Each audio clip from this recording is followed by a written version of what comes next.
Assalamualaikum warahmatullahi wabarakatuh. Selamat siang, selamat pagi, selamat sore, selamat malam para peserta sehati dimanapun berada. Mudah-mudahan selalu dalam kondisi sehat dan berbahagia. Perkenalkan, saya Dr. Pandu Handinito Habibi dari ID Surabaya sebagai host hari ini.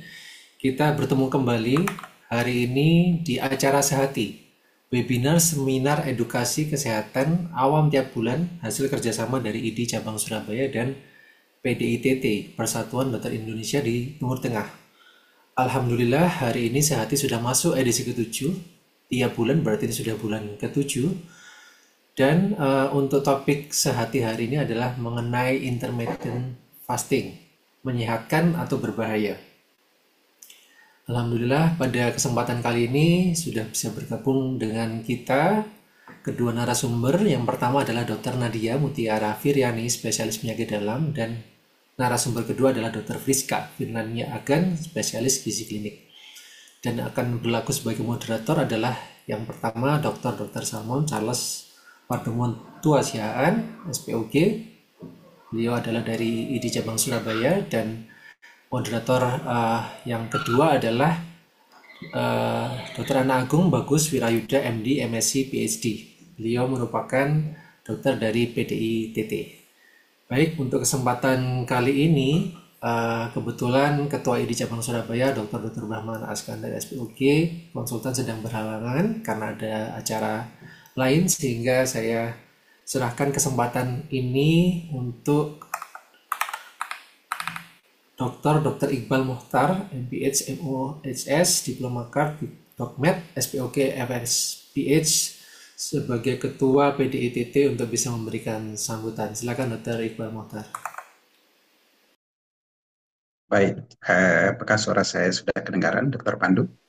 Jelas Dr. Iqbal. Baik, Bismillahirrahmanirrahim. Assalamualaikum warahmatullahi wabarakatuh. Selamat pagi, selamat siang, selamat sore, selamat 24 jam. Ya, salam sejahtera buat kita semua. Mudah-mudahan di suasana siang hari ini, hari Sabtu, kita semua tetap dalam keadaan sehat dan senantiasa berada dalam lindungan Tuhan yang Maha Kuasa. Pertama-tama, tentu saja perkenalkan kami mengucapkan terima kasih kepada teman-teman ID Surabaya yang sangat luar biasa, yang senantiasa secara konsisten mensupport kami untuk bersama-sama bisa melaksanakan acara yang sangat krusial ini. Karena sebenarnya tujuan dari acara ini itu adalah ingin memberikan wawasan, ingin menambah pengetahuan terkait kesehatan untuk teman-teman yang ada di diaspora. Jadi saya kira ini merupakan hal yang sangat penting, merupakan amal jariah yang insya Allah akan kalau terus kita lakukan itu akan menjadi sumbangsi yang besar di dalam perjalanan kesehatan teman-teman diaspora dan yang seluruhnya di Indonesia. Perkenankan saya atas nama PDITT juga mengucapkan terima kasih kepada para moderator yang luar biasa. Di sini ada Dr. Salmon Charles SPOG dan juga ada Dr. Ana Agung PhD. Beliau berdua ini merupakan moderator yang handal ya, yang kalau melaksanakan acara itu bisa men-lead acara itu dengan baik sehingga berjalan dengan sukses.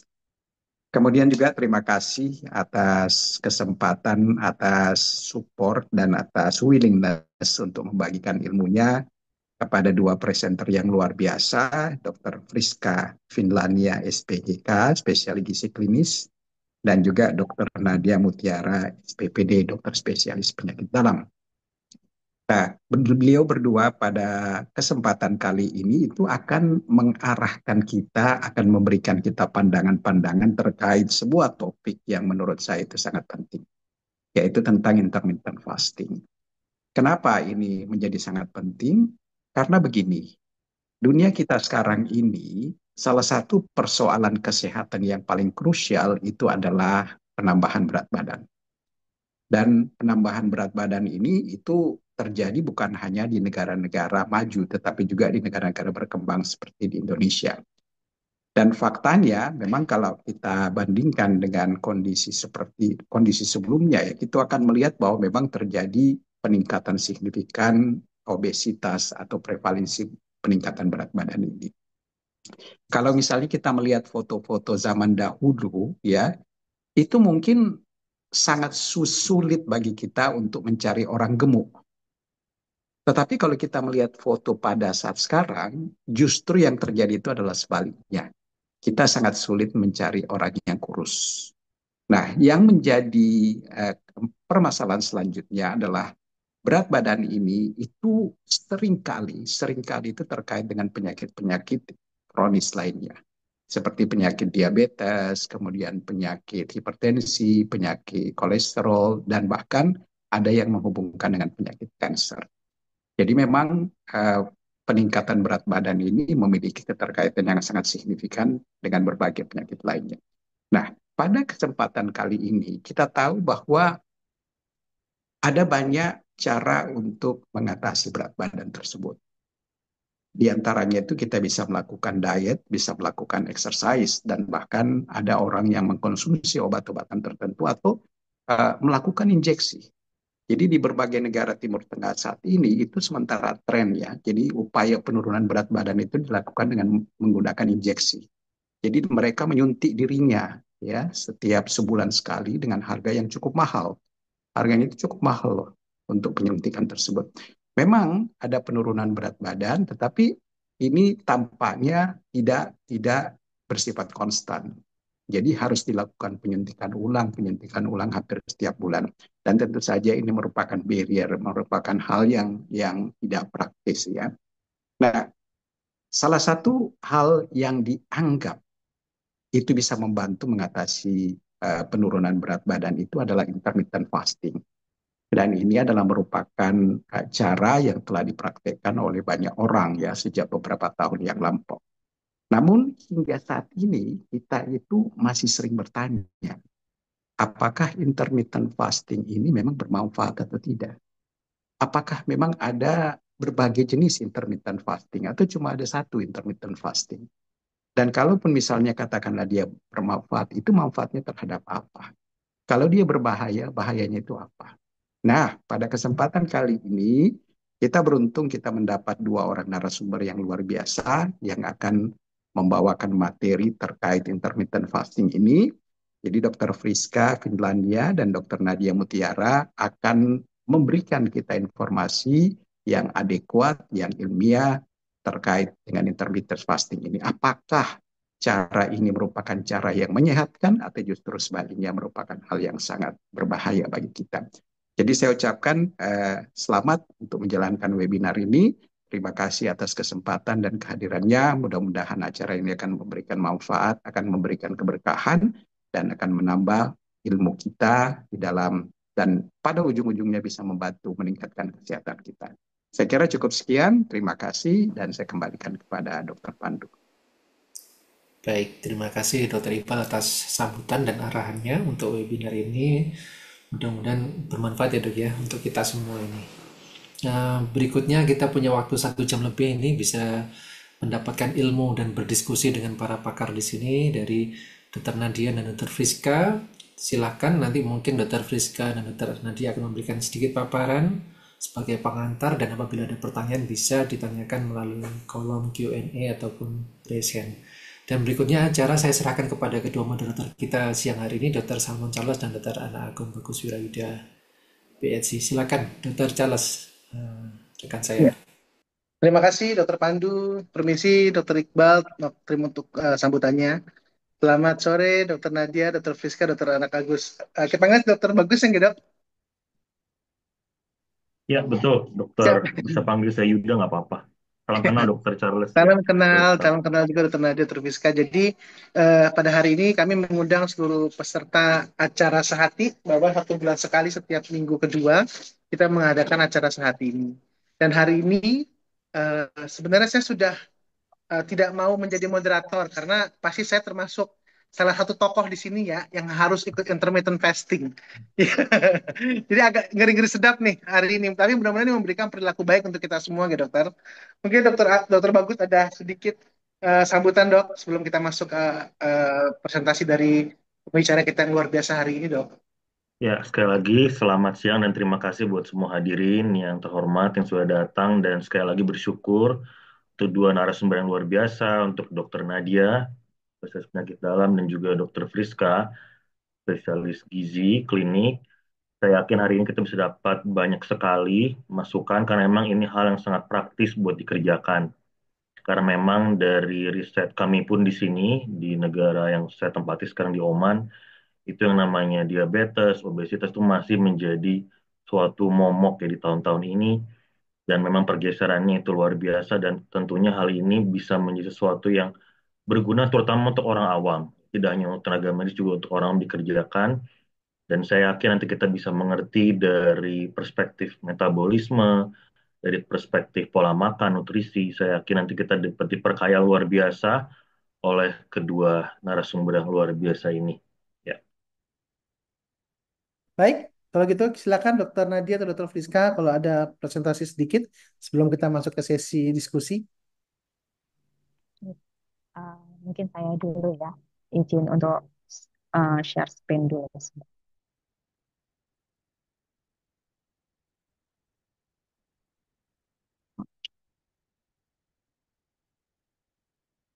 Sudah terlihat?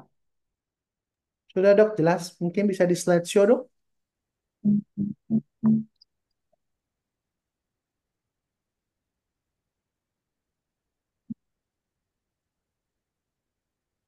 Sudah. Sudah dok, silakan dok. Oke. Assalamualaikum warahmatullahi wabarakatuh. Salam 24 jam ya untuk teman-teman diaspora di luar negeri juga.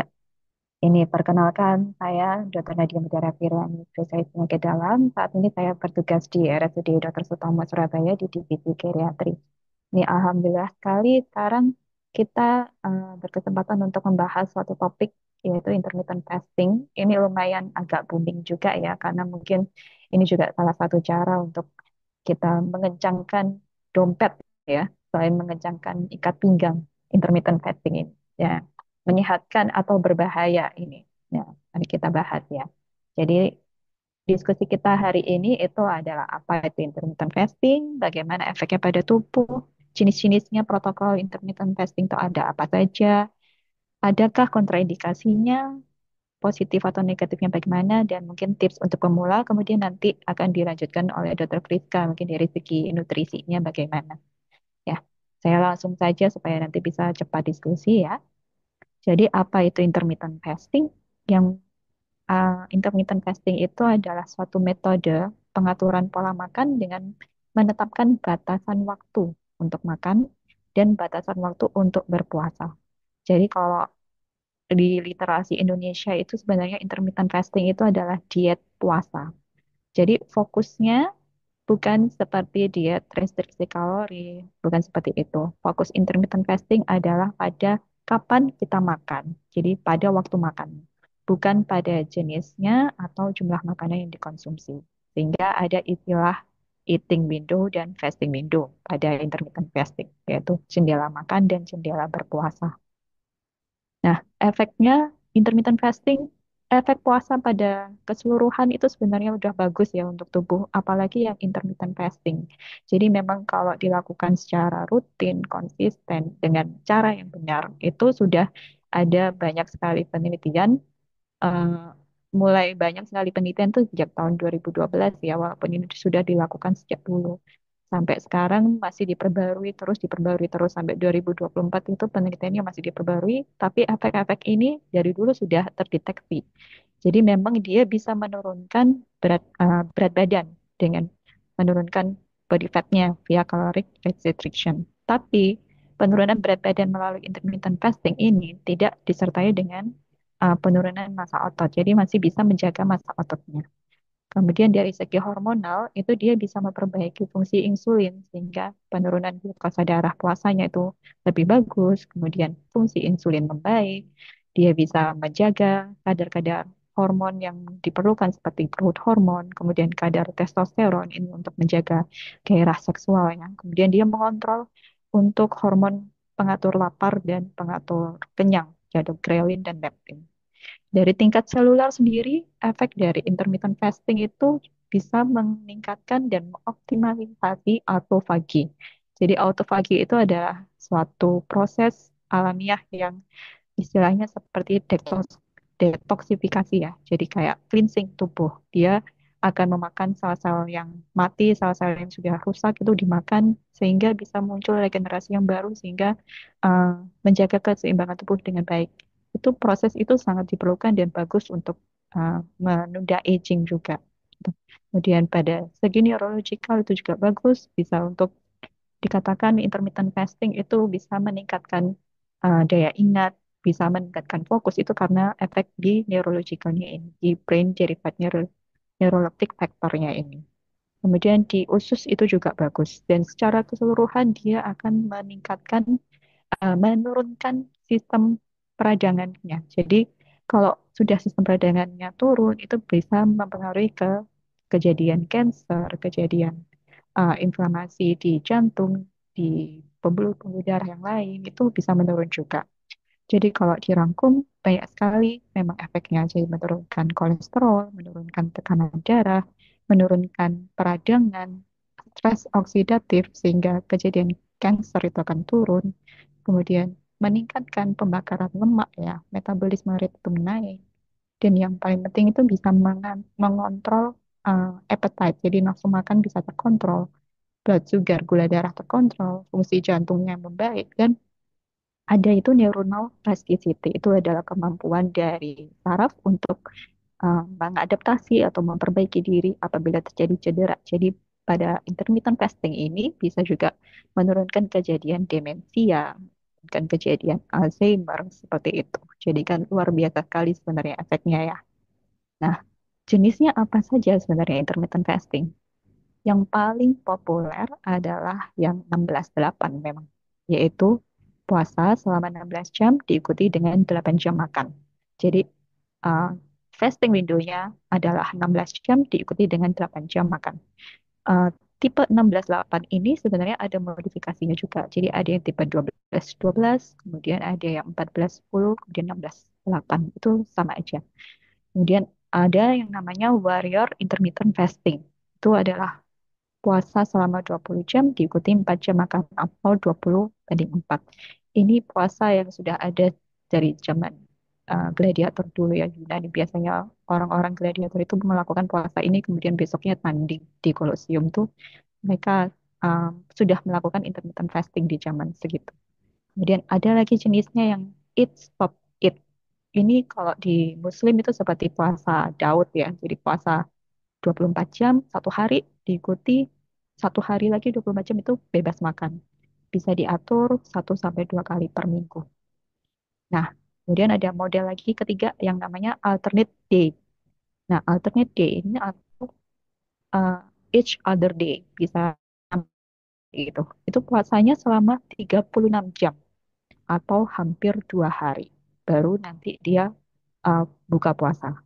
Jadi contohnya makan di hari Senin jam 8 pagi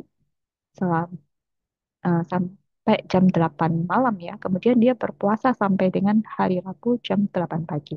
Itu alternatif. Nah, ada lagi yang puasa 5-2.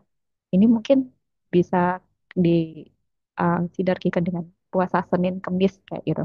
Jadi 5 hari makan normal, tidak dibatasi sesuai kalori yang biasanya dikonsumsi. Kemudian diikuti ada 2 hari dia konsumsi makanannya total kalorinya kurang 25% dari konsumsi normal. Jadi kalau perempuan itu sebanyak 500 kalori, kalau yang laki-laki sebanyak 600 kilokalori. Nah, dari intermittent fasting sendiri itu istilah fasting itu bukan berarti seperti puasa Ramadan ya. Jadi istilah fasting di intermittent fasting itu hanya tidak makan, tapi boleh minum. Nah, syaratnya minumnya itu harus yang zero kalori, jadi 0 kalori. Tidak boleh ada kalori sama sekali. Contohnya air putih, teh tawar, kopi tanpa gula, tanpa creamer. Itu yang zero kalori. Jadi pada saat periode fasting itu memang dianjurkan untuk banyak minum.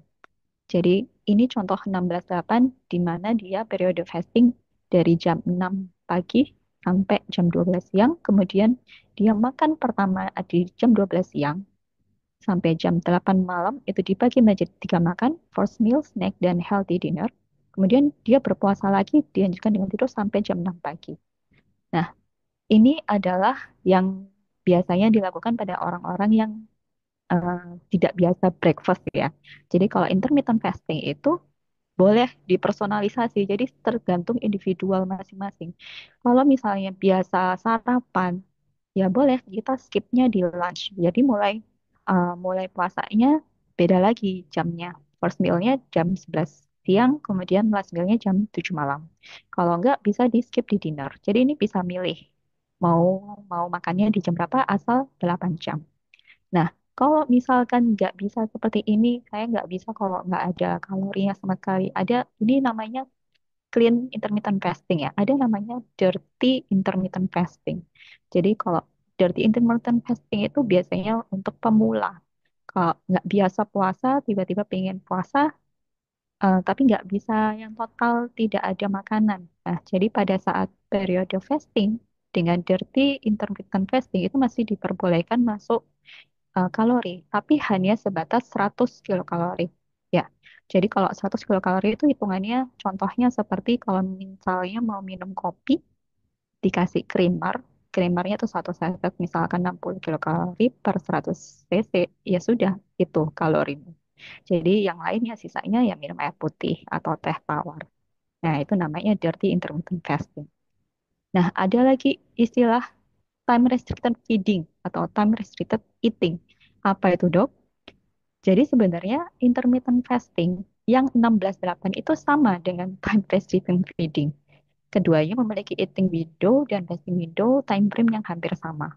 Cuman time restricted feeding bisa bervariasi dari boleh makan 4 sampai 12 jam.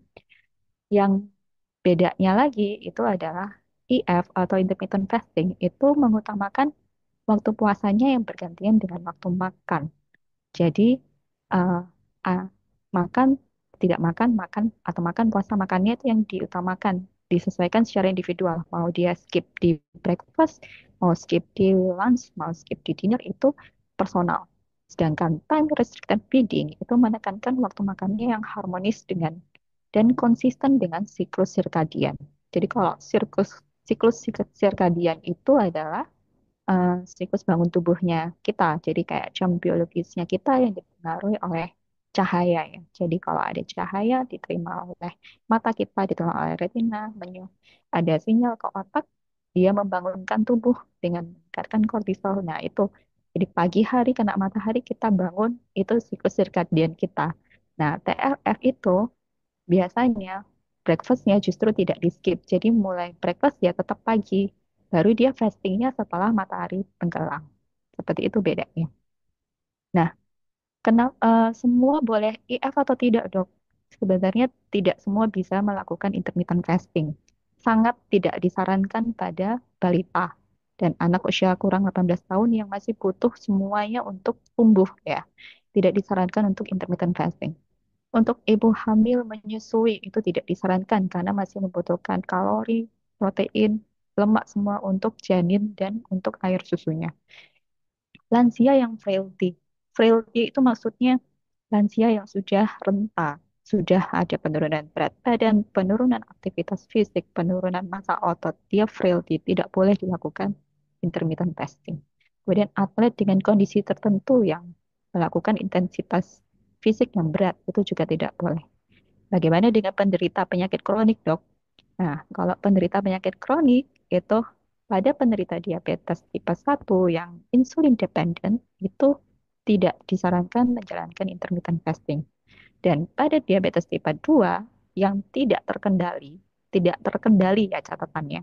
Jadi dengan insulin dia masih belum bagus atau misalnya insulinnya dosisnya sangat tinggi sekali, itu tidak disarankan juga intermittent fasting. Nah, apalagi penderita dengan asam urat tinggi, penderita dengan gagal ginjal, gagal jantung, kemudian sirosis yaitu penyakit liver yang sudah tahap uh, berat yang sampai perutnya membesar itu juga boleh. Ada pasien dengan imunokompromis seperti HIV atau TB paru itu juga tidak boleh. Nah, orang-orang yang BMI-nya sudah rendah, sudah underweight, sudah malnutrisi itu juga tidak disarankan ya untuk intermittent fasting. Tambah malnutrisi nanti dia. Kemudian orang dengan gangguan eating disorder seperti anoreksia dan bulimia ini sangat kontraindikasi. Jadi tidak semua serta-merta bisa menjalankan intermittent fasting, walaupun intermittent fasting itu banyak positifnya. Jadi harus uh, tahu kontraindikasinya siapa-siapa yang tidak boleh menjalankan intermittent fasting. Ya, nah jadi banyak positif atau negatifnya sih sebenarnya. Sebenarnya ya banyak ya positifnya ya. Seperti tadi itu menurunkan berat badan, kadar gula, kolesterol, bisa mengontrol rasa lapar, jaga kesehatan jantung, menurunkan risiko penyakit, neurodegeneratif dan kanker. Dan yang bedanya lagi dengan kalori restrictive diet itu bisa memotong kadar asupan karbohidrat dan gluten itu bisa sampai 65%. Dan itu sulit untuk yang kalori restriction diet bisa mencapai angka itu.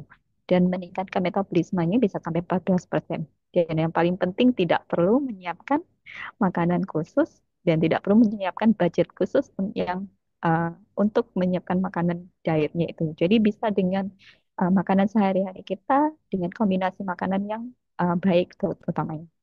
Nah, negatifnya apa? Biasanya ini negatifnya muncul pada orang-orang yang tidak pernah puasa sebelumnya, sama sekali tidak pernah puasa sebelumnya, kemudian ingin puasa, ingin menjalankan intermittent fasting, tapi tidak ada persiapan atau tidak ada pengetahuan sebelumnya. Jadi dia tiba uh, di awal-awal dia menjalankan, dia belum adaptasi, dia mengalami sakit kepala atau pusing karena asupan cairannya kurang, jadi dia dehidrasi, kemudian ada gangguan pencernaan, karena mungkin saat dia buka puasa dia salah, dia makannya kayak balas dendam, makannya pedes-pedes, makannya cepat, tidak dikunyah dengan baik itu sehingga jadi gangguan pencernaan. Kemudian mudah marah atau emosional karena lapar ya. Kemudian awal-awal itu lemas, ada napasnya bau, ada gangguan tidur karena lapar di malam hari yang biasanya ngemil jadi nggak bisa ngemil. Dan itu dehidrasi tadi ya.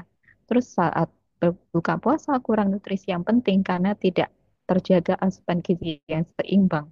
Dan kemudian ada niat balas dendam saat makan berlebih. Nah, itu yang harus kita hindari ya. Gitu. Jadi bagaimana kalau pemula itu tipsnya harus bisa milih jendela makan yang baik. Jadi kalau pemula yang disarankan adalah yang 16/8. Itu yang paling uh, mudah untuk dilaksanakan dan harus dilakukan perlahan sesuai dengan kemampuan. Harus juga disarankan membuat daftar makanan untuk saat berbukanya. Jadi bisa menghindari makanan-makanan yang tidak bergizi, makanan siap saji, makanan processed food, supaya nanti hasil intermittent fastingnya juga baik ya. Kemudian mencukupi kebutuhan cairan itu penting, jadi harus minum banyak air mineral atau minuman non-kalori. Jadi supaya kebutuhan elektrolit, sodium, potasium kloridanya sehari itu tetap cukup.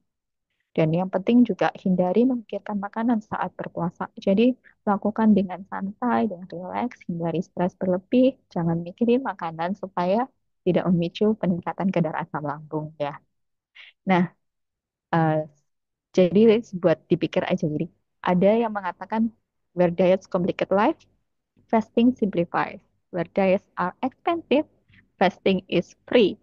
Where diets can take time, fasting saves time. Now, where diets are limited, fasting is available anywhere. Dan kalau dari quotes ini kan bisa disimpulkan ya, lebih banyak manfaatnya atau negatifnya. Jadi sekian dari saya, mungkin nanti dilanjutkan oleh Dr. Priska.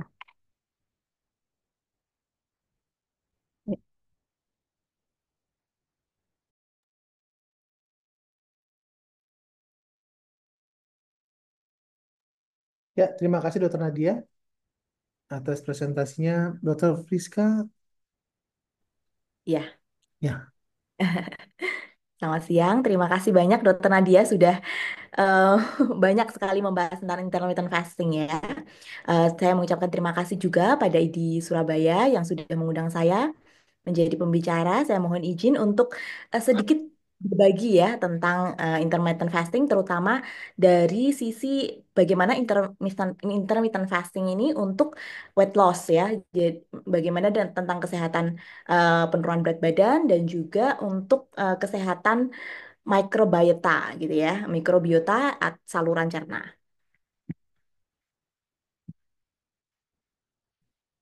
Baik.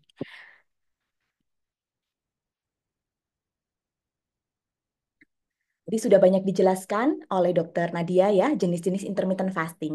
Nah, tentu saja ketika kita melakukan intermittent fasting dan bertujuan untuk menurunkan berat badan, maka yang kita lakukan tidak hanya puasa, tetapi juga em, menjaga asupan kalori di saat eh, win- di saat jendela makan begitu ya.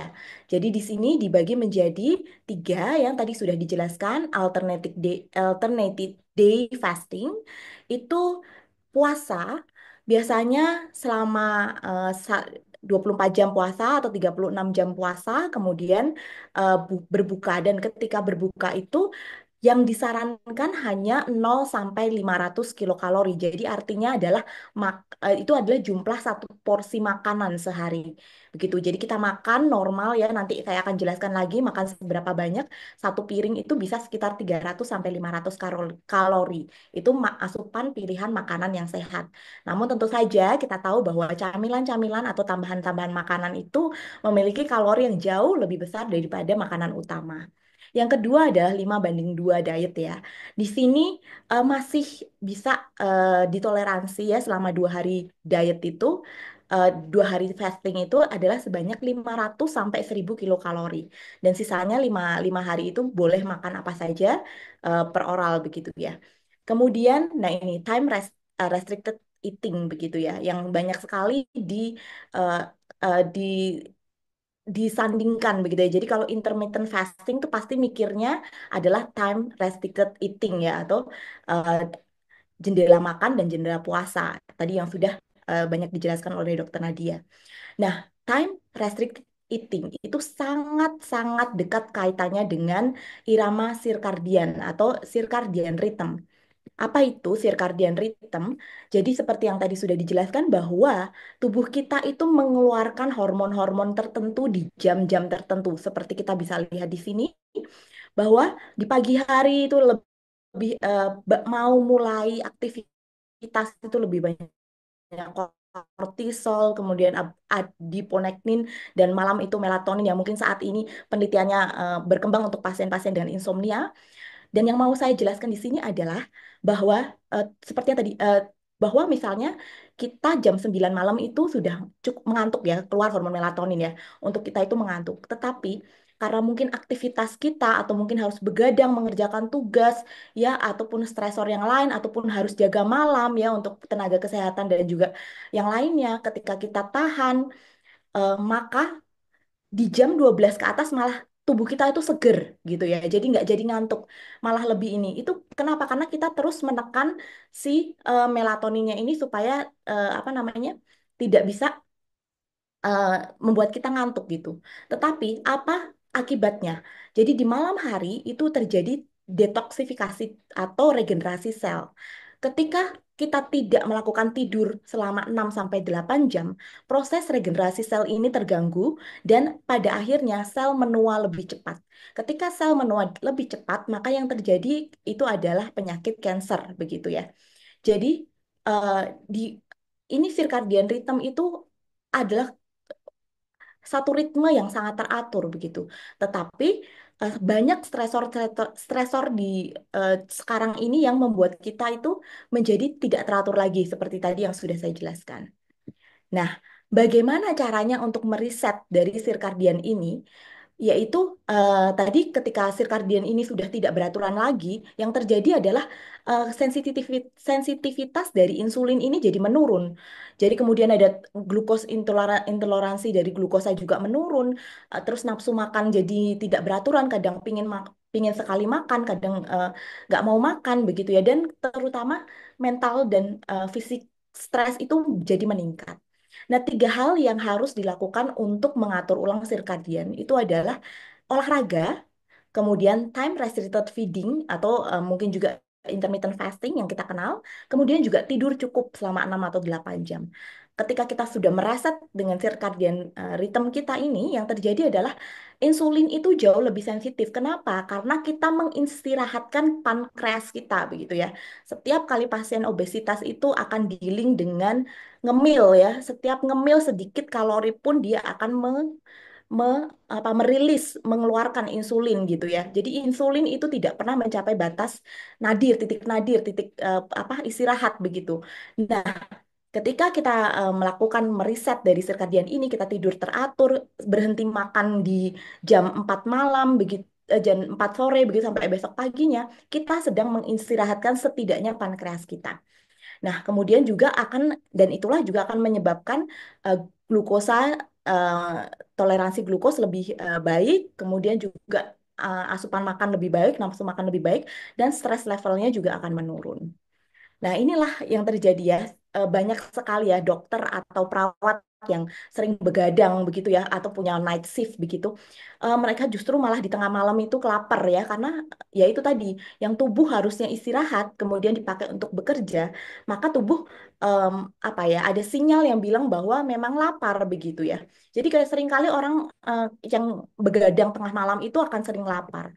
Nah, itulah perubahan-perubahan hormon yang membuat tubuh kita itu eh, menjadi lama-kelamaan itu akan rusak begitu ya, dan kerusakan inilah yang akan meningkatkan obesitas, meningkatkan resiko kencing manis ya, dan juga penyakit jantung dan pembuluh darah.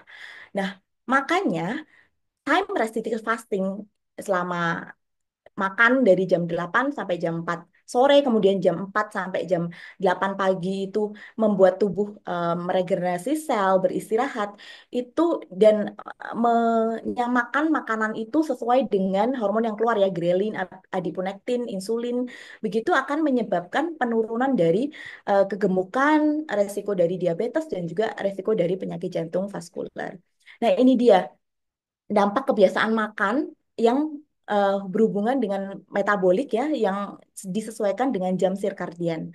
Ini tadi nggak sekedar apa obesitas ya, tapi adalah kenaikan berat badan, kenaikan massa lemak ya, terus makannya juga meningkat, kemudian juga dealing juga dengan kenaikan tekanan darah, kenaikan LDL, penurunan HDL ya, kemudian juga insulin puasanya juga meningkat, glukos intoleransinya menurun.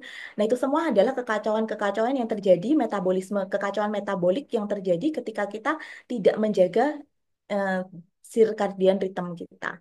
Tetapi sebaliknya, ketika kita melakukan resetting, maka yang terjadi akan lebih baik, begitu. Nah, yang kedua yang mau saya jelaskan di sini adalah bahwa eh, irama sirkadian ini disesuaikan dengan makanan yang baik dan benar, yang sesuai begitu, dia akan memperbaiki mikrobiota usus. Jadi mikrobiota usus atau probiotik begitu yang orang sering dengar itu menjadi satu penelitian yang terbaru yang sangat luas begitu ya. Jadi ada yang namanya gut axis gitu ya. Jadi sumbu usus itu adalah sangat erat kaitannya dengan mikrobiota. Jadi variasi dari mikrobiota saluran cerna. Dan dampaknya itu tidak hanya di saluran cerna saja, tapi dampak ke variasi dari mikrobiota ini sampai ke otak, sampai ke jantung, bahkan sampai ke kulit kita, sampai ke seluruh tubuh kita, begitu ya. Jadi memang circadian rhythm disesuaikan dengan waktu makan, frekuensi, keteraturan, dan kualitas dari makanannya itu sendiri akan memperbaiki mikrobiota dari saluran cerna kita. Nah, ini dia yang tadi saya katakan bahwa ternyata mikrobiota atau yang kita kenal sebagai bakteri baik dan bakteri jahat begitu ya. Eh, Bakteri baik ini itu menjadi satu jembatan ketika eh, intermittent fasting ya, time restricting feeding, fasting mimicking diet atau eh, dan yang lainnya itu dengan kualitas makanan yang bagus ya, kualitas dengan tinggi protein, tinggi serat itu akan memproduksi short chain fatty acid atau bakteri yang baik ini, dan dia akan melawan si bakteri-bakteri jahat penyebab kanker atau tumor. Jadi banyak sekali bakteri-bakteri jahat di sini yang bisa ke breast cancer, bisa ke intestinal cancer, enterohepatik, kemudian juga apa saluran cerna ya, ke payudara, ke paru-paru. Jadi kanker di seluruh tubuh kita itu sangat berhubungan dengan mikrobiota yang baik di usus kita. Nah, bagaimana caranya saat dimakan, window makan itu, kita bisa memberikan asupan yang optimal bagi tubuh kita. Yang pertama, sampai saat ini yang terbaik adalah Mediterranean diet ya, Timur Tengah ya. Itu adalah diet yang terbaik, tetapi kemudian diadopsi ya, diadopsi oleh Indonesia menjadi diet gizi seimbang. Jadi sudah tidak 4 sehat 5 sempurna, tetapi diet gizi seimbang. Bagaimana kita mengatur bahwa di isi piring kita itu terdapat setengah porsi itu adalah serat atau sayur-sayuran. Dan sayur-sayurannya ini harus berbagai macam sayur-sayuran berwarna-warni, karena setiap warna dari sayuran itu mengandung vitamin dan antioksidan yang berbeda-beda. Ada biji-bijian ya, buah-buahan, yaitu saya lebih fokus ke sayur-sayuran. Kemudian di 1/6 dari piring kita itu adalah protein. Berhati-hati pada pasien dengan intermittent fasting, kadang asupannya itu tidak berkualitas sehingga nanti penurunan berat badan itu memang jadi disertai dengan penurunan massa otot. Walaupun secara penelitian di intermittent fasting tertentu dengan komposisi tubuh itu mengatakan bahwa memang intermittent fasting itu tidak menurunkan dari massa otot, tetapi tergantung jenis intermittent fastingnya juga. Begitu. Kita tahu bahwa glukosa itu habis di 4 jam, kemudian glikogen di dalam 24 jam. Jadi kalau puasanya itu lebih, itu pasti akan menurunkan massa otot kita, begitu. Ya. Dan karbohidrat itu hanya 2/6 dari piring kita begitu ya. Jadi memang yang harus saya tekankan di sini adalah tinggi protein dan tinggi serat sehingga kita bisa mencapai sekitar 300 sampai 500 kilokalori per hari dengan asupan nutrisi yang berkualitas. Nah, ini tadi sudah banyak dibahas dan saya meng-highlight sekali lagi ya. Keuntungan dari intermittent fasting itu yang pertama, insulin itu meningkatkan sensitivitas. Tadi saya bilang bahwa regenerasi dari pankreas istirahat dari pankreas. Kemudian untuk berat badan sendiri itu kan jadi direstriksi waktu makan kita yang biasanya 24 jam makan apapun yang bisa, ini jadi lebih pendek. Jadi ya sekali lagi dan lambung kita itu kan memang terbatas ya. Jadi makannya ya mau nggak mau akan terbatas gitu, akan menurun dengan sendirinya. Kemudian ini juga berkaitan dengan tadi dikatakan massa lemak visceral ya dan lingkar perut. Kemudian juga akan dengan peradangan itu dia akan mengontrol gula lebih baik dan juga untuk meningkatkan bakteri baik di usus. Tadi sudah dikatakan juga bahwa ada aktivasi mekanisme autofagi, yaitu di mana ketika kita puasa lebih dari 24 jam itu bisa mengaktifasi bahwa sel itu akan memakan sel-sel yang rusak gitu ya. Jadi autofagi, jadi akan mendetoksifikasi dari tubuh kita. Efek sampingnya tadi sudah dijelaskan juga bahwa hipoglikemi, pusing dan lemas ya, terutama pada pasien diabetes dan lansia. Puasa tanpa penggantian protein yang tepat itu pasti akan menurunkan massa otot ya. Kemudian tidak direkomendasikan pada orang dengan ketidakseimbangan hormon, wanita hamil dan menyusui, anak kecil, pasien lanjut usia dan juga orang dengan defisiensi imun, kemudian orang dengan gangguan makan dan juga mengalami demensia. Nah, kerugiannya itu memang ya tadi karena pasien diabetes mellitus ya, terutama pasien DM tipe 1 yang insulin dependent, tentu kita tidak boleh menganjurkan intermittent fasting pada wanita hamil dan menyusui, karena memang pada wanita hamil dan menyusui membutuhkan lebih banyak peningkatan kalori ya. Kemudian untuk pasien-pasien dengan osteopenia atau gangguan kepadatan tulang, mereka membutuhkan asupan mineral, vitamin D dan kalsium yang jauh lebih banyak ya. Kemudian juga pasien dengan riwayat gangguan makan, itu intermittent fasting lama-kelamaan akan menyebabkan kelelahan, kualitas tidur yang buruk, mual, dan juga gangguan mental seperti depresi.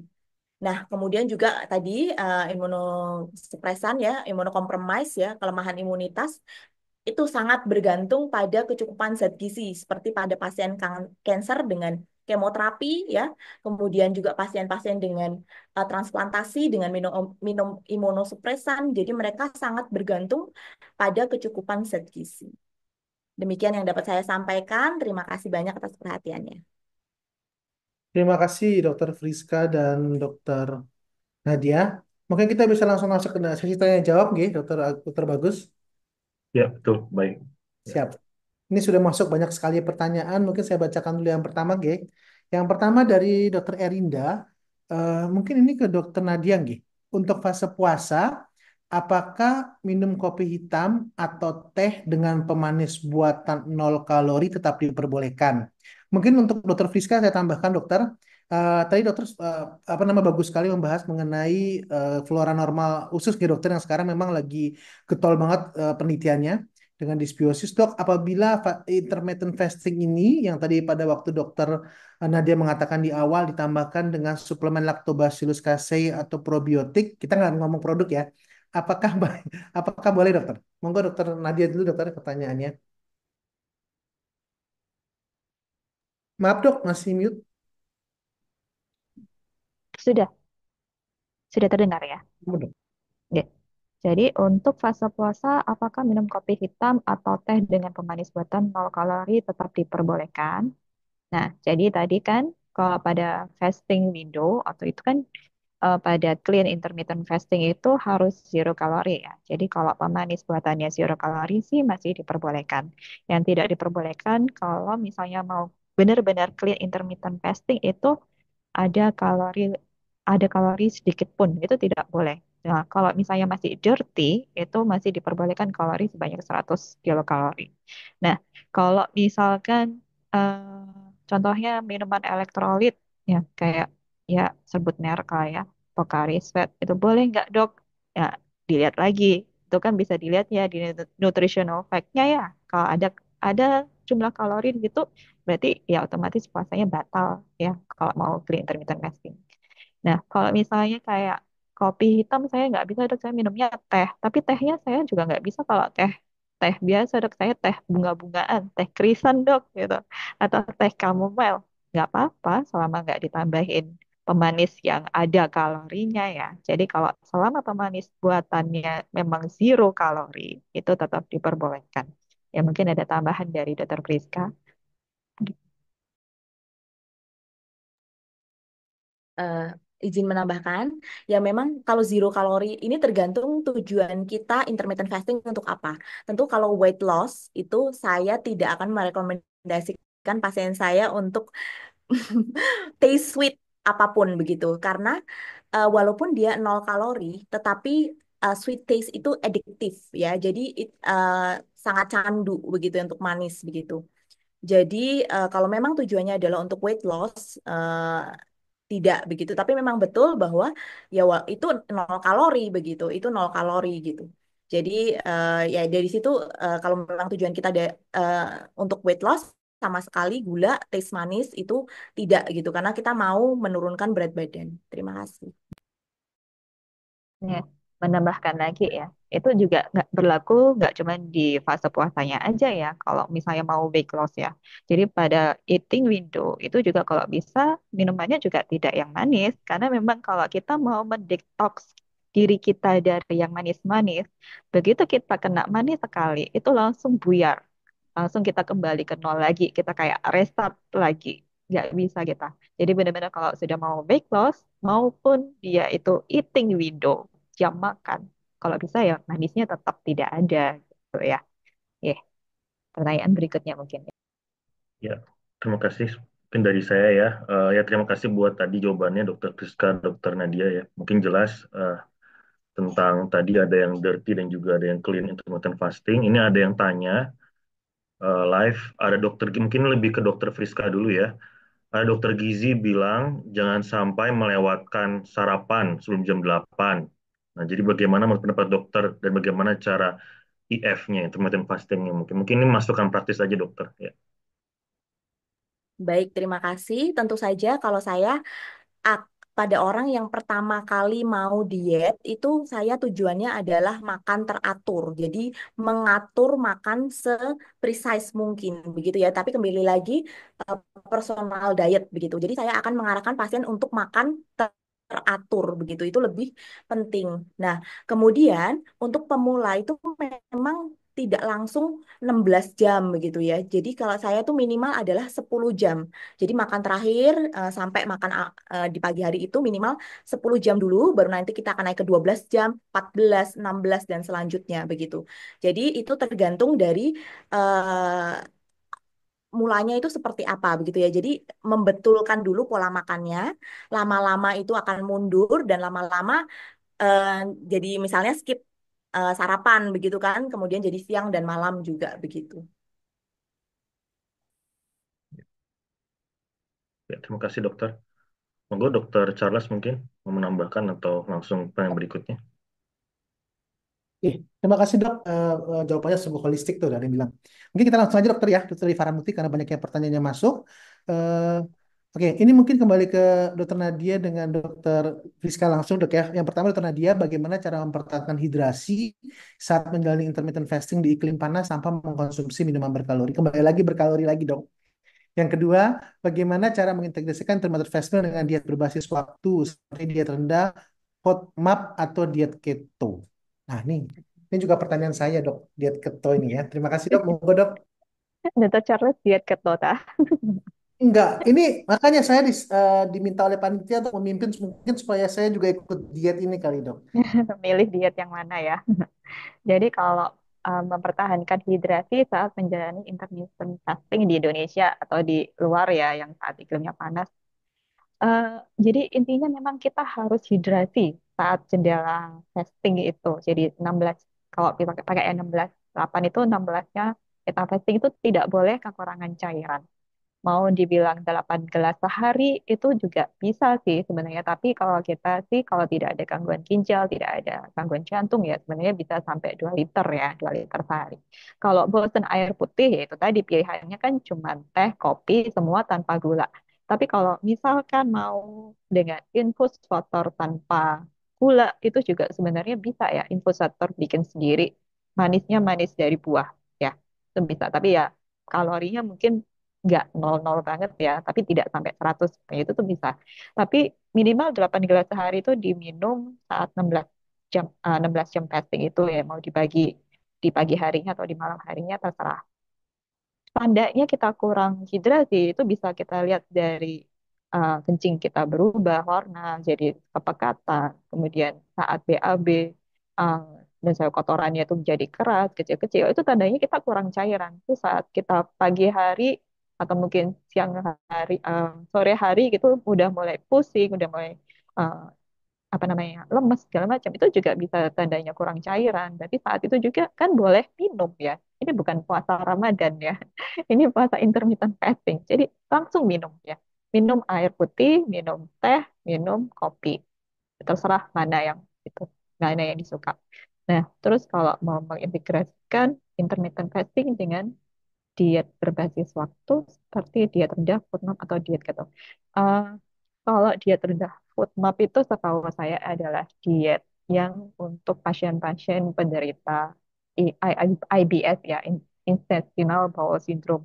Jadi dia itu diet FODMAP itu adalah singkatan ya, singkatan nanti mungkin bisa dikoreksi ya Dokter Priska kalau saya salah ya. Agak-agak sih. Fermentable oligosakarida, terus ada disakarida, monosakarida, terus A-nya saya lupa pokoknya jenis-jenis karbohidrat lah ya. Itu harus dihentikan karena dia menyebabkan suatu penyakit yang namanya IBS. Nah, itu diet itu sebenarnya diet menghindari jenis-jenis sukrosa, laktosa, fruktosa, sorbitol itu sebenarnya kan dilakukan secara ketat selama 2 sampai 6 minggu supaya tidak terjadi penyakit itu tadi ya. Kalau mau digabungkan dengan intermittent fasting sebenarnya ya cocok juga karena kan itu juga menghindari karbohidrat ya. Jadi kalau dengan food map saya rasa sih masih bisa. Tapi kalau digabungkan dengan diet keto itu menurut saya diet keto itu diet yang konsumsi karbohidratnya dibatasi, diperbanyak konsumsi lemak dan proteinnya. Jadi tujuannya untuk membakar lemak sebagai sumber energi utama ya. Jadi diet keto itu nanti tujuannya memang berat badannya turun secara drastis karena lemaknya dibakar terus. Tapi diet keto sendiri yang tidak diintegrasikan dengan intermittent fasting itu sebenarnya berat untuk sebagian banyak orang. Karena kalau misalnya dia dilakukan secara jangka panjang, itu bisa ada efek ke ginjal juga. Jadi kalau digabungkan dengan intermittent fasting, di mana dia ada fase fasting, kemudian saat makan Anda diet keto, saya rasa itu memperberat tubuh ya. Jadi lebih banyak efek negatifnya nanti yang keluar. Tujuannya mungkin bisa tercapai, tapi nanti ke depannya lebih negatif sih kalau menurut saya. Kalau mau digabung dengan yang food map masih bisa, kalau dengan diet keto saya rasa sangat memperberat tubuh. Mungkin Dokter Friska bisa menambahkan. Baik, terima kasih banyak dokter. Eh, Tadi saya sangat setuju semuanya, dokter ya. Jadi terutama diet keto. Jadi diet keto itu adalah diet yang saat ini penelitiannya itu masih hanya untuk epilepsi, ya. Dan itu pun eh, bisa di apa istilahnya ya, diikuti dengan baik itu hanya pada anak gitu. Diet keto untuk epilepsi dewasa itu istilahnya jadi tidak akan diikuti dengan baik. Kalau memang betul-betul mau diet keto, keto itu nggak enak gitu. Jadi kalau benar-benar mau diet keto yang benar ya, itu sampai sampai karbohidratnya ditekan banget dan sampai mencapai ketosis ya. Jadi selama ini dia diet keto yang ada yang di luaran sana itu kita cuman pingin makan enak gitu ya. Jadi nggak sampai mungkin nggak sampai ketosis yang kita inginkan begitu. Jadi kalau betul-betul mau mencapai ketosis itu sangat-sangat berlemak sekali begitu ya. Dan compliance-nya itu tidak baik. Maksudnya untuk pasien dewasa diet keto yang benar compliance-nya jelek gitu. Eh, Sehingga diet keto itu tidak bisa untuk apa istilahnya apa namanya mengatasi atau memprevent dari kekambuhan epilepsi begitu. Untuk saat ini penelitiannya itu hanya untuk epilepsi saja dan anak begitu ya. Kemudian, nah itulah mekanisme yang terjadi ketosis itu yang digunakan untuk diet begitu ya. Nah tapi apakah itu sehat? Saya setuju bahwa itu tidak sehat karena itu akan meningkatkan dari trigliserid, LDL dan sebagainya. Jadi ya saya sih tidak menyarankan untuk sampai saat ini diet yang terbaik adalah Mediterranean diet, DASH diet begitu.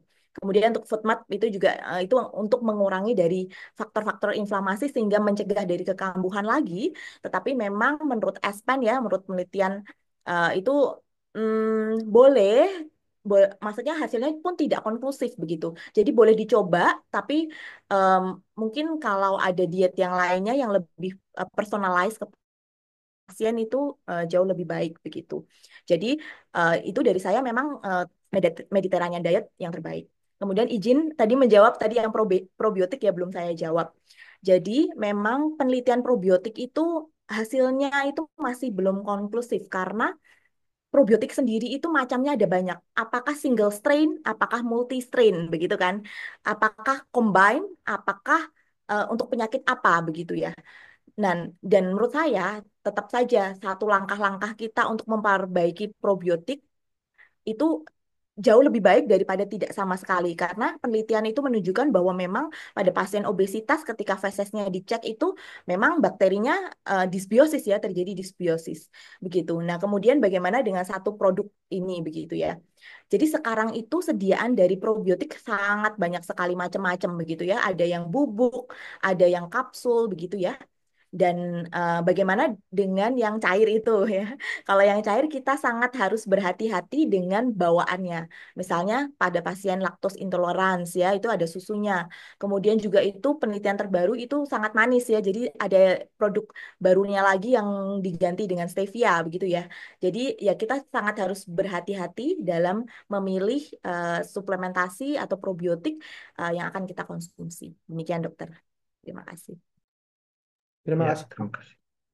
Ya, terima kasih Dokter Friska buat jawabannya juga Dokter Nadia barusan. Ini saya coba rangkum sedikit beberapa pertanyaan sekaligus ya karena banyak sekali antusiasmenya. Terima kasih para hadirin. Pertanyaan nambah terus ada sekian belas. Ini saya coba pilihkan beberapa jadi satu. Misalnya ini mungkin nomor satu, bagaimana manfaat intermittent fasting dengan puasa pada bulan Ramadan, gitu ya. Terus bagaimana dengan orang yang mungkin menderita penyakit, tapi juga ingin puasa pada saat yang bersamaan, misalnya orang dengan DM atau GGK, ya, gagal ginjal kronis, dan juga ini ada hadirin lain yang juga eh, menanyakan juga, misalnya dia ini punya obesitas dan juga punya riwayat GERD sekaligus gitu. Mungkin satu itu dulu, mungkin dokter silakan, dokter Friska atau dokter Nadia boleh. Dokter Nadia dulu mungkin ya, monggo dokter. Ya, Iya dok, tadi yang pertama, manfaat intermittent fasting dengan puasa pada bulan Ramadan. ya Maksudnya mungkin dia mau integrasi dokter. Ya, nah, gitu sekalian gitu ya. iya, jadi kalau beda ya. Jadi kalau puasa Ramadan itu kan dari segi agama ada segi spiritualnya juga ya. Terus kemudian tidak boleh makan, tidak boleh minum. Beda dengan intermittent fasting. Justru pada saat fasting window kita disuruh minum. Jadi kalau mau diintegrasikan dengan puasa Ramadan ya batal puasa Ramadannya ya. Jadi kalau misalnya puasa Ramadan, saya rasa puasa Ramadan aja, tapi dengan mindset buka puasanya mindset intermittent fasting. Nah, itu yang kayaknya kurang ya di Indonesia. Jadi kalau puasa Ramadan kita identiknya buka puasa dengan cola, dengan yang manis-manis, yang segar-segar, yang semuanya pokoknya yang enak-enak ya, jajan pasar lah, apalah gitu. Nah, itu yang akhirnya nggak ada jadinya manfaat puasanya kita hilang karena tiba-tiba waktu buka puasa langsung jeder langsung dikasih kalori yang tinggi. Kalau misalnya kita bisa bikin mindset intermittent fasting masuk ke puasa Ramadan, kita lakukan puasa Ramadan dengan sesuai dengan uh, peraturannya ya. Jadi ya sudah apa sahur, kemudian berpuasa, kemudian saat buka itu kita tetap mengatur kalorinya. Jadi tidak tidak langsung makan balas dendam kayak gitu ya. Jadi mengatur kalori seperti yang tadi dikatakan oleh Dr. Priska, ya itu mungkin bisa diintegrasikan di situ. Tapi kalau untuk jam itu sama ya. Jadi kan intermittent fasting 16-8 itu yang paling populer. Tapi memang ada yang 12-12 dulu, kemudian 14-10, kemudian naik lagi 16-8, terus naik lagi jadi 18-6, naik lagi jadi 20 banding 4, terus jadi 24 jam sehari naik naik naik naik terus. Nah, kalau diperhatikan kan ke puasa Ramadan itu kan di antara itu ya. Bisa 14 jam, bisa 12 jam ya tergantung sahurnya jam berapa. Jadi ya itu integrasinya mungkin pada saat eating window-nya ya. Eating window-nya di mindset kan kalau ini untuk kesehatan tubuh ya, bukan untuk balas dendam gitu. Jadi jangan makan yang banyak kalori, gitu. Jangan buka puasa uh, apa gorengannya banyak, terus itu ada santannya, ada itunya ya. Ya itu yang diatur. Nah, terus yang tadi bagaimana kalau Ya, ingin puasa ya tapi sudah menderita penyakit? beliaunya beliaunya ternyata punya riwayat GERD juga dok, dan juga ini ada juga yang sama pertanyaan lain juga, dia mau weight loss tapi dia juga punya apa berat badan berlebih, dan dia juga nanya lah, jadi sampai lututnya juga udah OA. Olahraga apa yang mungkin yang bisa mungkin diintegrasikan juga dengan pola diet yang barusan dikerjakan, Hmm, mungkin begitu Jadi dokter. kalau mungkin tadi yang pertama DM ya. Kalau pasien penderita diabetes mellitus, kan tadi Hmm. saya bilang itu kalau diabetes mellitus tipe 1 kontraindikasi kuat. Kalau diabetes mellitus tipe 2 yang tidak terkendali atau yang obatnya dengan insulin yang sangat tinggi, ya hitungannya misalkan jumlah dosis insulinnya bisa mencapai 40 sampai 60 unit per hari, itu sangat tidak disarankan ya. Tapi kalau dia penderita diabetes mellitus dengan kontrol gulanya yang baik, dengan uh, posisi dia hanya minum obat oral, bisa dikonsultasikan dengan dokternya bila ini intermittent fasting. Jadi kita bisa menyarankan bagaimana dia puasa, bagaimana dia mengubah jam minum obatnya atau jam suntik insulinnya. Kalau dia pakai insulin 1 kali sehari. Kalau dia pakai jumlah insulinnya tinggi, ya sebenarnya tidak disarankan ya untuk intermittent fasting begitu. Kalau pada pasien gagal ginjal yang apalagi yang sudah mau cuci darah ya, itu sangat tidak disarankan untuk intermittent fasting untuk apa gitu ya.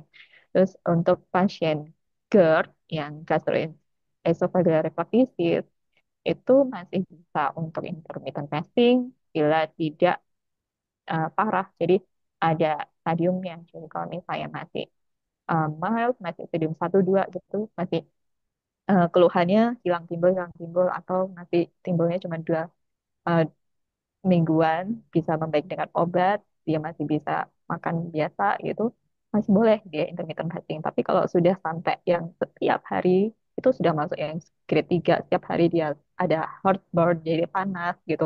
Terus apalagi ya sampai stage 4 yang dia refluxnya bisa menimbulkan precancer lesion, jadi sudah mau ke arah cancer, itu sangat tidak disarankan untuk intermittent fasting. Nah, kalau pada GERD, obesitas, dan intermittent fasting boleh nggak gitu. Jadi kalau pasien obesitas itu pasti dia ada komplikasi GERD karena ada tekanan di abdominalnya ya.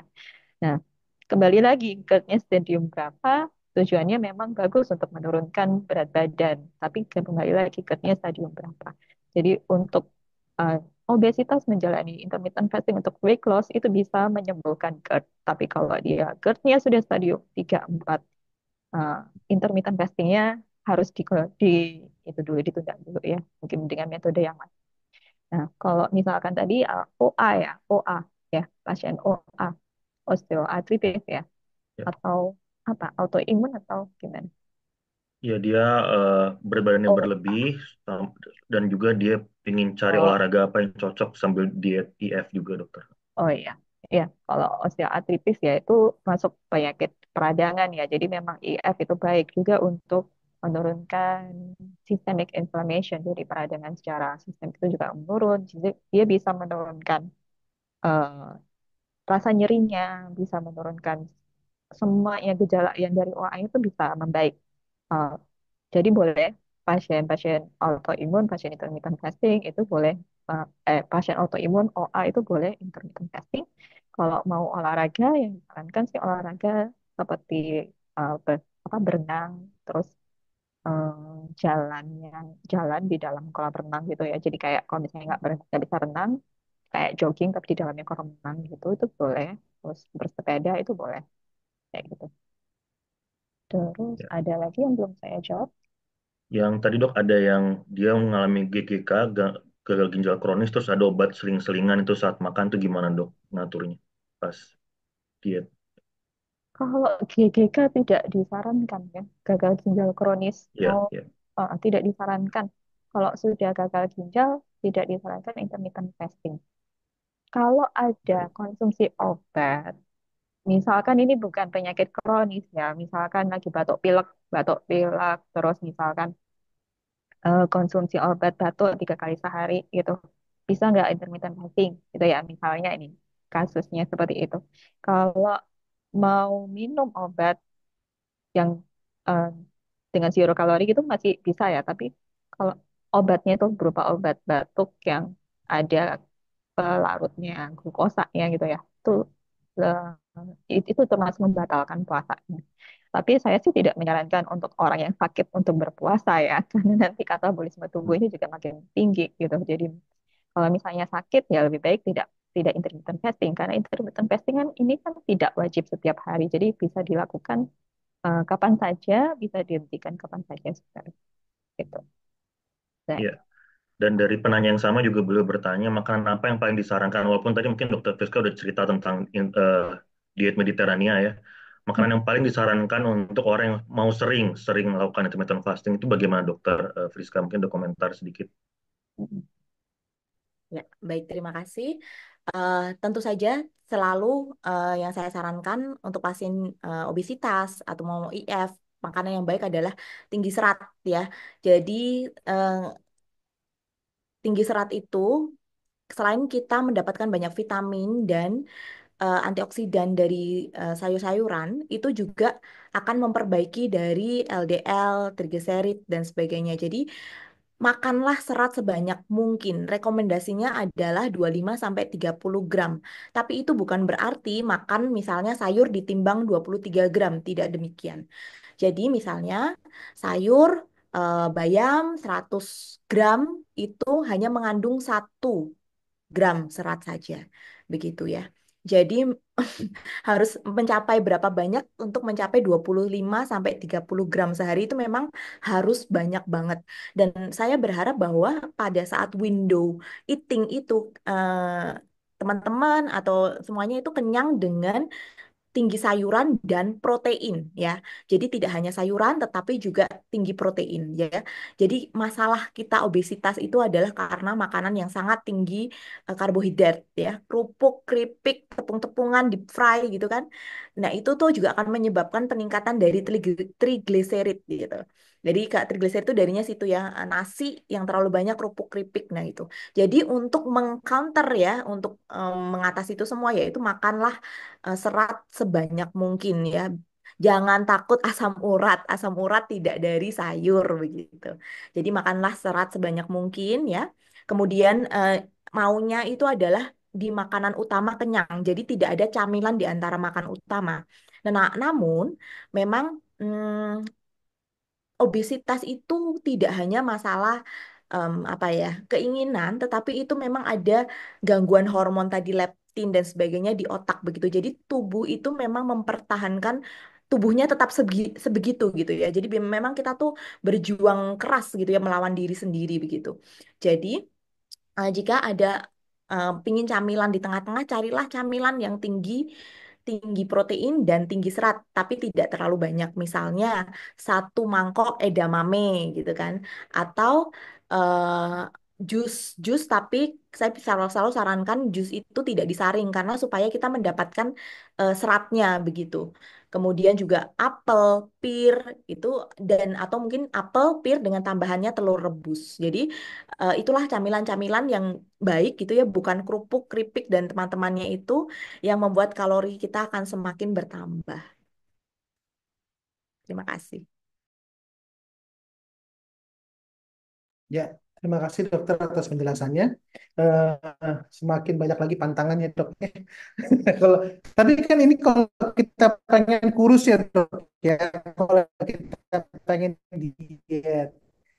Jadi bagi pemirsa jangan takut kalau nggak pengen ya udah. Dokter Friska lagi ya. Dokter Friska mungkin kita langsung karena banyaknya pertanyaan mungkin akan sama-sama seperti dokter Bagus. Mungkin saya kompilasi 3 pertanyaan langsung dari dari Ladi Angelina dan Andi Takwa. Yang pertama nih mungkin sering dilakukan. Pasien saya juga sering banyak yang menanyakan. Jadi dia kalau mau kurus dok, dia hanya minum jus. Jadi satu harian dia minum jus, pasti pakai gula dok ya, meskipun sedikit ya. Terus kemudian malamnya dia menggunakan eh, suplemen-suplemen yang bisa bikin pencahar dok. Itu yang pertama. Terus yang kedua dok, mungkin digabungkan, apakah intermittent fasting punya efek samping dan berapa lama kira-kira kita bisa melakukan IF dok? Terima kasih dok. Jadi ada 3 pertanyaan. Baik, saya izin menjawab ya. Jadi yang pertama diet jus ini ya tentu saja pasti akan menghabiskan dari otot kita. Jadi memang puasa atau diet jus pokoknya pertama-tama yang hilang itu adalah cairan kita dulu. Kita turun misalnya puasa, saya puasa 24 jam turun 1 kilo gitu kan. Nah itu sebenarnya cuma cairan, itu hanya cairan saja yang terbuang begitu ya. Jadi belum sempat membakar sampai lemak gitu ya. Jadi eh, untuk diet yang minum jus saja eh, diakhiri dengan pencahar itu pasti turun berat badannya gitu. Nah, karena yang keluar itu adalah cairan, hati-hati elektrolit imbalance ya, gangguan elektrolit begitu. Kemudian juga itu juga berarti tidak direkomendasikan karena mungkin dia memakai cara-cara untuk colon preparation begitu ya untuk pasien-pasien operasi usus begitu ya. Jadi eh, bersih ususnya gitu. Nah, kemudian eh berapa lama? Jadi pada penelitian intermittent fasting itu em, pasien akan turun berat badan di 2 sampai 3 bulan itu pasti akan turun berat badan dalam menjalani intermittent fasting. Tapi ada penelitian eh, di 1 tahun itu 6 bulan itu turun 7%, tapi di 6 bulan berikutnya hanya turun 4,5% drop out ya. Jadi memang eh, sekali lagi intermittent fasting itu tujuannya tidak menurunkan berat badan. Jadi menurunkan berat badan itu hanya bonus saja. Yang tadi dikatakan bahwa intermittent fasting itu tujuannya adalah untuk apa mengistirahatkan pankreas, kemudian untuk membuat sensitivitas dari insulin dan berbagai macam. Itu adalah tujuan dari intermittent fasting sebetulnya. Kalau weight loss itu harus disertai dengan restriksi kalori, tentu saja exercise dan tidur yang cukup karena tidur itu 8 jam itu juga membakar kalori. Begitu. Kemudian saya sedikit menambahkan tadi bahwa memang pada pasien obesitas GERD, OA di usia lebih dari 40 tahun itu target kita tidak berat badan ideal. Di jurnal-jurnal mengatakan bahwa penurunan 3 sampai 5 kilo atau 10% dari berat badan saja itu sangat akan mengurangi berbagai keluhan yang tadi sudah dikatakan. Saya punya pasien perempuan usia 40-an sekian, beratnya 112, ada OA ya dengan ya penanganan gizi dan sebagainya, konsultasi, akhirnya dalam 2 minggu beliau bisa turun 4 kilo ya itu udah happy banget, badan saya rasanya ringan, kakinya sudah nggak bengkak-bengkak kayak gitu ya. Jadi penurunan 3 sampai 5 kilo saja itu eh, sangat berdampak, akan menurunkan resiko dari penyakit kardiovaskular begitu. Terima kasih dokter. Ya, Oke, terima mungkin Dr. kasih. Rizka bisa menambahkan. Dr. Ya, Nadia, mohon maaf. Saya tidak ada tambahan, tadi sepertinya sudah lengkap. Siap, terima Mungkin ada kasih. pertanyaan berikutnya saja. ya, terima kasih dokter. Ya luar biasa insight-nya. Saya juga banyak belajar hal baru ya. Kan saya juga melakukan diet tapi juga gagal karena mungkin diet saya tidak clean, tidak, tapi very very dirty ya mungkin ya. Jadi kacau balau memang. Ya ini beberapa pertanyaan berikutnya yang memang masih juga terkait dengan sebagian sudah dijawab ya sebagian besar, tapi ini saya coba rangkum lagi beberapa pertanyaan yang mungkin praktikal juga. Ada yang punya minta insight, apakah tidak ada pengaruh intermittent fasting terhadap kesehatan liver atau hati? Karena setahu saya hati bekerja pada metabolisme. Juga pengaruh berapa lama kita harus kontrol fungsi hati. Tadi juga ada juga penanya kedua anonimus yang bertanya memangnya berapa lama boleh maksimal IF ini dikerjakan gitu ya. Kalau misalnya sudah tercapai weight loss-nya apakah boleh lanjut terus begitu. Mungkin jadi satu aja dokter. Monggo mungkin dari dokter Nadia dulu. Ya, silakan monggo. Jadi apakah mempengaruhi kesehatan hati ya? Ya, jadi Ya. kita harus membedakan fasting dengan starvation ya. Jadi kalau fasting itu kan memang ada aturannya, kalau starvation itu kondisi yang kelaparan ya sampai metabolismenya terganggu semua. Jadi memang liver itu tempatnya untuk kita metabolisme gula ya, jadi terjadi gluconeogenesis juga di situ. Kalau misalkan kita melakukan fastingnya berlebihan hingga jatuh ke kondisi starvation atau yang kelaparan itu bisa fungsi liver terganggu. Kapan itu jatuh ke starvation? Jadi saat dimana proses autofagi itu sudah berjalan, tapi kita masih masih fasting. Jadi proses autofagi atau detoksifikasi itu tadi kan berjalan kalau misalkan kita berpuasa minimal 12 jam ya, bisa sampai 36 jam. Itu masih bagus itu efeknya, bisa regenerasi, bisa uh, menjaga segala macam tubuh itu bisa kembali dengan normal ya karena dia membuang hal yang mati. Tapi begitu kita lewat dari situ, nah kita terus-terusan puasa lebih dari 36 jam misalnya sampai 48 jam, 52 jam puasa, terus itu akan jatuh ke starvation, di mana nanti terus kerja liver akan meningkat, uh, dehidrasi akan tambah berat, ya itu yang akan mempengaruhi kerja liver. Kapan kita harus cek? Ya, sebenarnya kita ngapain dulu ya mau starvation ya, kecuali kalau emang nggak punya duit gitu, jadi terpaksa nggak makan ya. Gitu. Jadi kalau misalkan mau cek fungsi liver, eh, mau preventif bisa di awal kalau misalnya mau mau melakukan intermittent fasting, mau terus medical check up dulu, iseng-iseng cek fungsi liver berapa, terus nanti dilakukan intermittent fasting, kan tadi sudah dibilangin ya, jangan langsung wow 20 jam atau 36 jam, enggak. Mulai saatnya perlahan-lahan, slow ya, sesuaikan dengan kemampuan Anda sendiri. Jadi kalau misalnya biasa puasa Ramadan, oke aku percaya diri bisa langsung 16/8, 16/8. Tapi kalau nggak biasa puasa terus mau intermittent fasting ya 12-12 dulu. Ini bisa dilihat efeknya. Misalkan sudah punya lab dari fungsi liver yang awal, kemudian menjalankan intermittent fasting. Kalau benar intermittent fasting ya tidak terjadi starvation, ya tidak akan ada peningkatan fungsi liver ya. Tapi kalau misalkan ada yang salah dari intermittent fasting Anda, atau ternyata memang dari awal Anda ada gangguan di liver, seperti ada uh, fatty liver, atau mungkin malah sudah ada penyakit seperti hepatitis B, hepatitis C yang mempengaruhi itu, ya harus diperhatikan lagi. Seperti yang saya bilang tadi, kalau misalnya penyakit liver yang seperti cirrhosis itu juga tidak disarankan untuk intermittent fasting. Ya. Ada dietnya tersendiri untuk penyakit-penyakit gangguan hati. Jadi bukan diet intermittent fasting, tapi ada diet hati. Kalau misalnya di Surabaya itu dari diet hatinya Prof. Iswan. Ya. Ada asupan proteinnya berapa, itu ada dihitung. Jadi beda lagi dietnya kalau sudah ada gangguan di fungsi liver.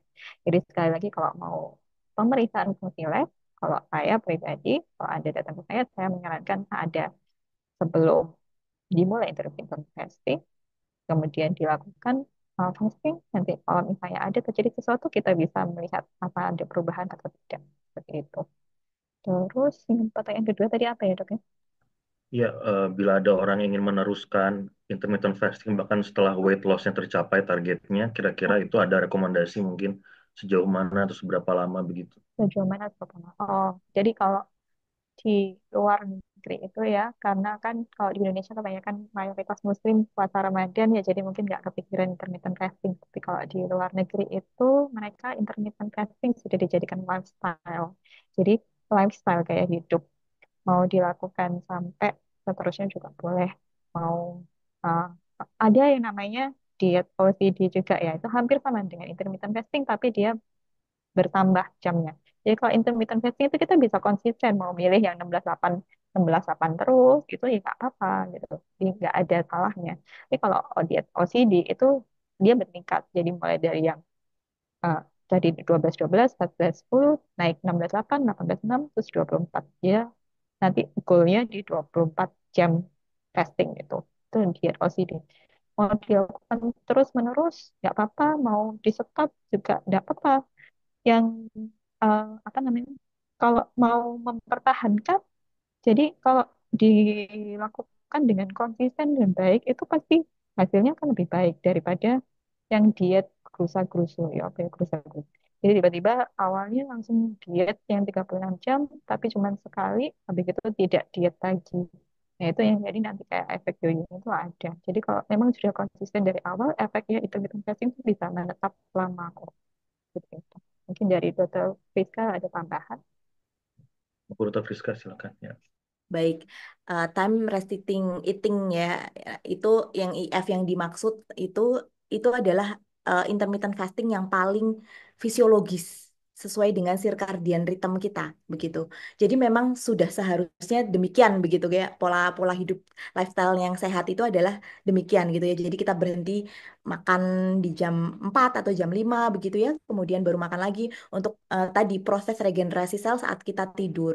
Jadi itu adalah intermittent fasting yang bisa dipakai untuk jangka panjang dan itu sesuai dengan fisiologi circadian kita meriset tadi. Nah, kemudian bagaimana? Nah, itu memang betul. Jadi memang ketika kita lama-lama terus-menerus lebih dari setahun mungkin melakukan intermittent fasting, itu memang apa ya, basal metabolik kita akan jauh lebih rendah begitu. Tapi itu kembali lagi dengan banyaknya lean body kita. Jadi massa otot kita itu tentu akan mempercepat pembakaran dari kalori begitu ya. Demikian. Jadi massa otot kita itu akan mempercepat pembakaran kalori ya. Walaupun memang intermittent fasting yang dalam jangka panjang itu akan menurunkan metabolisme kita jadi bagus sesuai dengan fisiologis begitu. Kemudian bagaimana, ini tadi ada pertanyaan bagaimana kalau lintas berpergian zona waktu, nggak apa-apa mau istirahat dulu, mau ada acara begitu, itu juga tidak apa-apa, silahkan diatur sendiri, nanti baru ketika hidup sudah mulai teratur lagi, baru kita mulai lagi, memang harus teratur begitu ya. Kemudian bagaimana memastikan protein itu cukup ya. Jadi memang kebutuhan kita itu 0,8 sampai 1 gram per kilogram berat badan per hari, kebutuhan protein begitu. Jadi memang harus dihitung ya, tapi kalau saran saya cepat itu adalah yang pertama minimal adalah 2 porsi protein setiap kali makan ya berarti kita udah dapat 6 kali protein. Kemudian di antara itu camilan, carilah camilan yang tinggi protein. Setidaknya kita ini orang sehat ya, tidak ada gangguan ginjal itu membutuhkan 6 sampai 8 porsi protein per hari. Begitu. Terima kasih. Siap, terima kasih jelas sekali dokter. Kita mungkin masuk ke yang di chat room ada yang mengirim pertanyaan juga. Yang pertama mungkin ke dokter Prista dulu ya dokter mengenai ini menanyakan mengenai nutrisi saat intermittent fasting apakah boleh didampingi dengan suplemen HMB dan sinefrin atau bitter orange extract. Kemudian yang kedua eh, efek samping dari intermittent fasting ini dokter. Oke ke dokter Nadia gitu. Yang dokter Fiska penambahan suplemen HMB dan sinefrin. Kami persilakan dokter. Baik, terima kasih. Memang suplemen penelitian terbaru, suplemen HMB itu memang bisa meningkatkan sintesis dari protein begitu. Jadi memang ya boleh-boleh saja ya memang untuk tadi menambah kecukupan protein kita itu boleh ditambah suplementasi. Protein itu semua tuh tergantung dari berapa berat badan kita dan kebutuhan protein kita pada pasien-pasien dengan berat 100 kilo, 90 kilo, memang saya kesulitan untuk mencukupi protein mereka jika tidak ditambahkan misalnya whey protein begitu. Jadi pendamping itu boleh ya, itu tergantung dari kondisi kita, yang penting kita perhitungannya tepat begitu. Jadi mau suplementasi yang apa HMB dan juga misalnya apa tadi bitter itu kan juga tidak berpengaruh apapun begitu ya, itu juga bisa sih maksudnya menambahkan suplementasi yang lainnya begitu. Jadi suplementasi elektrolit ya jangan lupa, kemudian juga kecukupan dari protein begitu. Terima kasih. Siap, terima kasih dokter Fiska. Mungkin dokter Nadia efek samping ya dokter. Efek samping daripada IF ini. Efek sampingnya ya, ini maksudnya efek samping negatifnya ya. Untuk IF sendiri sih lebih banyak positifnya ya. Kalau yang negatifnya itu biasanya muncul pada pemula IF ya, yang masih belum tahu, masih belum adaptasi. Jadi efek sampingnya bisa muncul karena dia asupan cairannya kurang, dia di awal-awal puasa dia akan sakit kepala, pusing, gangguan pencernaan itu tadi seperti kemudian ada mudah gangguan emosional itu juga bisa karena lapar, biasanya nyamil, nggak nyamil itu bisa. Jadi kalau efek samping, jadi lebih ke efek samping ke perilaku ya itu ya, karena nggak biasa IF jadi IF. Tapi kalau efek samping metabolik sih lebih banyak ke bagusnya, yang seperti yang tadi saya jelaskan ya. Jadi bisa dari komposisi tubuh, hormonal, seluler, neurological, bahkan ke mikrobiota itu semua bisa mendapatkan efek samping yang baik ya. Utamanya yang paling sederhana aja mengurangi peradangan. Nah, mengurangi peradangan itu sudah mencegah kita penyakit banyak loh, mengurangi peradangan itu. Mulai dari penyakit jantung, jantung koroner itu bisa menurun, kemudian dari stroke itu bisa menurun, untuk diabetes bisa menurun, kemudian obesitas itu juga karena obesitas itu kan ada banyak penumpukan lemak juga ya, itu sumber radang ya. Jadi kalau dengan intermittent fasting itu juga bisa membaik semua gitu. Jadi kalau efek samping negatif sih saya rasa lebih ke perilaku ya. Kalau untuk metabolik banyak positifnya sih. Jadi kalau untuk mau upaya menghindari efek sampingnya, yaitu tadi harus tahu bagaimana cara mengatasi dehidrasinya. Jadi asupan cairannya harus benar, bagaimana cara apa namanya puasanya 16-8-nya itu disesuaikan dengan aktivitas. Jadi misalkan ini tadi saya lihat di pertanyaan ada yang dok saya mana tadi kok hilang. Eh, Shiftnya malam kalau nggak salah kerjanya ya. Shiftnya malam kerjanya malam terus gimana circadian ritme saya gitu lah. Kalau nggak salah tadi pertanyaannya dia kayak gitu ya udah tercatat. Itu tuh nyambung situ. Jadi kalau mau mau mengubah circadian ritme itu sebenarnya eh, dia itu kan dipengaruhi oleh cahaya ya. Jadi kalau misalnya memang kita kerjanya malam saat itu full cahaya, itu sebenarnya kita kayak jam biologis itu sudah kayak ubah sendiri. Jadi kalau misalnya circadian ritme kita jam malam, pagi itu kita sampai rumah itu benar-benar harus membuat itu keadaan gelap. Jadi kita ubah malam dan paginya. Nah, saat itu tuh kita bisa ngubah 16-8-nya kita tuh bisa diubah. Wah, jadi kita bisa fasting di pagi, malamnya bisa makan. Itu kan karena siklus sirkadiannya juga keubah karena kita shift malam. Ya, saya juga orang malam soalnya ya. Jadi tuh apalagi Dr. Charles ya orang malam ya dok ya gitu. Jadi gitu. Jadi eh, kalau misalnya kita kerja malam ada cahaya yang terang sekali itu anggapannya matahari kortisol tinggi naik kayak gitu tuh bisa. Jadi siklus sirkadian kita ke putar ya. Misalnya pagi jadi malam, malam jadi pagi gitu. Tapi balasannya tuh harus benar. Jadi kayak benar-benar harus melatonin naik itu benar-benar kondisi tidur dengan gelap, benar-benar gelap ya. Karena kan ada rangsangan cahaya sedikit pun itu langsung kacau dah. Begitu kacau sistem tidurnya, circadian kacau lagi. Nah, itu yang harus kita tahu. Jadi mau 16/8 mau mengantisipasi itu sesuaikan dengan aktivitas ini benar-benar personalized ya. Intermittent fasting itu mau kamu kerja pagi, siang malam, circadian ritmenya diubah kayak gitu juga bisa gitu. Mau kamu skip breakfast, lunch, dinner itu bisa. Jadi sebenarnya enak sih. Mau berhenti kapan pun bisa. Ya, kan ini memang sesuai fisiologis tubuh gitu. Ini diet yang nggak pakai duit pula. Itu yang penting. Ya, udah tercatat. Ya, mungkin Dokter Friska ada tambahan lagi terakhir mungkin, silakan. Ya, betul. Saya setuju ya. Memang dealingnya susah kalau pekerja-pekerja shift malam begitu. Tapi itu betul. Eh, ada juga pasien-pasien yang dirawat di ICU misalnya, dan itu terang 24 jam, itu akan sangat mengganggu circadian rhythm. Nanti jatuhnya pasien agak delirium begitu ya.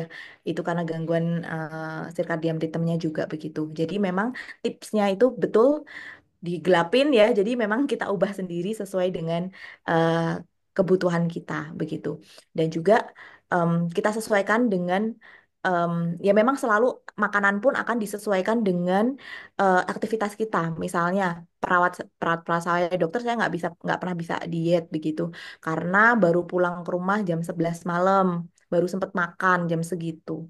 Ketika kemudian kita makan jam segitu dan kemudian harus tidur begitu ya. Jadi pilihlah makanan-makanan yang mudah diserap begitu. Misalnya susu, telur begitu sehingga tidak memperberat dari apa proses pencernaan saluran cerna di mana kita setelah itu harus tidur begitu. Jadi memang ada tips-tips tertentu untuk personalized nutrition begitu. Terima kasih. Ya, terima kasih sekali lagi buat insight-nya Dokter Friska dan juga Dokter Nadia. Kita berikan aplaus dulu ya mungkin untuk kedua narasumber kita yang telah dengan baik membagikan sharing knowledge dan juga experience-nya buat Bapak Ibu sekalian yang memang membutuhkan sekali materi ini begitu. Ya seperti yang disebutkan juga Dokter Nadia, ya untuk yang diet, untuk bisa sehat itu sebenarnya tidak costly, it is free ya. Diet is free, tapi mungkin kalau sakit itu costly ya. Ya everything good in life is free. Ya mungkin saya kembalikan ke Dokter Pandu. Sebelumnya saya minta maaf dulu untuk banyak pertanyaan yang mungkin belum terjawab. Ini bisa kita copy nanti kita jawab juga. Kita ada WhatsApp grup ya Sehati. Di sana juga ada Dokter Iqbal juga, ada saya juga, ada yang dokter lain juga bisa bantu menjawab juga. Terima kasih buat animonya dan semoga ini menjadi manfaat yang keberkahan buat kita semua. Mau kembali ke host mungkin Dokter Pandu silakan. Ya, Baik, terima kasih Dr. Yuda, Dr. Charles, kemudian kedua narasumber yang sudah luar biasa membagikan ilmunya kepada kita semua hari ini, Dr. Friska dan Dr. Nadia. Menarik sekali mengenai intermittent fasting, bagaimana bahwa puasa ini free tapi efeknya bisa sangat positif ya, Dr. Nadia, Dr. Friska. Jadi kita bisa menyesuaikan bagaimana dengan kebutuhan kita, bagaimana waktu yang kita punya untuk semuanya kembali ke menuju pola hidup sehat. Baik, terima kasih semuanya, semua partisipan, kemudian kedua narasumber, kedua moderator, juga kepada PDITT. Semoga nanti kita bisa lanjut sampai kapanpun ini sehatinya. Dan terima kasih banyak atas animo dari para peserta. Semoga semua dalam kondisi sehat. Sampai bertemu kembali bulan depan. Terima kasih. Saya sebagai host undur diri. Selamat sore dan salam 24 jam. Assalamualaikum warahmatullahi wabarakatuh.